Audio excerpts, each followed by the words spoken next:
my mother said, well, tomorrow you're traveling to England. And that was the last, on that next day is the last that I ever saw my parents.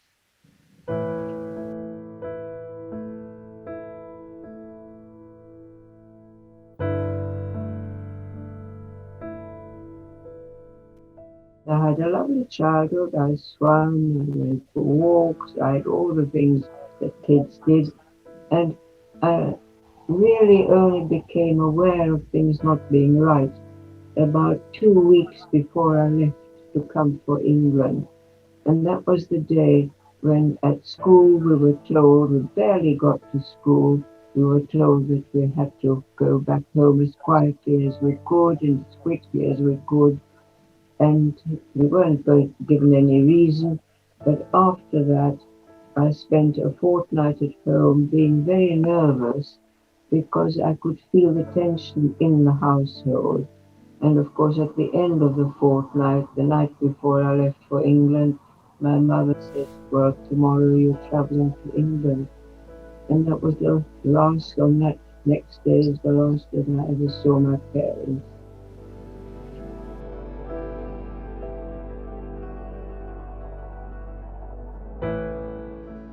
I was constantly hoping I would see my parents again. And I went to a lovely family in Newcastle who had offered to keep me till I could go back home again when things were safe, which of course never happened. But as I couldn't speak a word of English, I couldn't make myself understood and they couldn't understand me.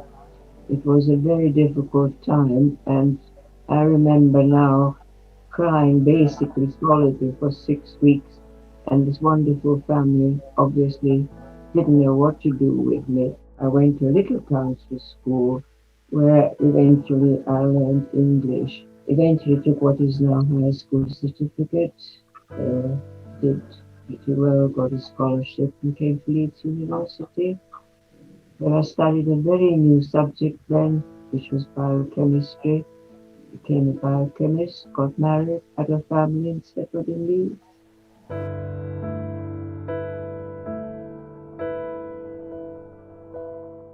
It was always instilled into me that I had to give something back, and I therefore suggested that we should have a teaching arm within the Holocaust group. It was something eventually that became quite close to my heart because after all, I'd lost my parents, I'd lost a large number of other relations, and I realized I'd lived a different life from many ordinary English people. And I found also that people didn't know anything about us because we'd all kept quiet. And therefore it was necessary to tell a story which was basically a persecution of the Jews with the intention of eradicating the Jewish people out of Europe.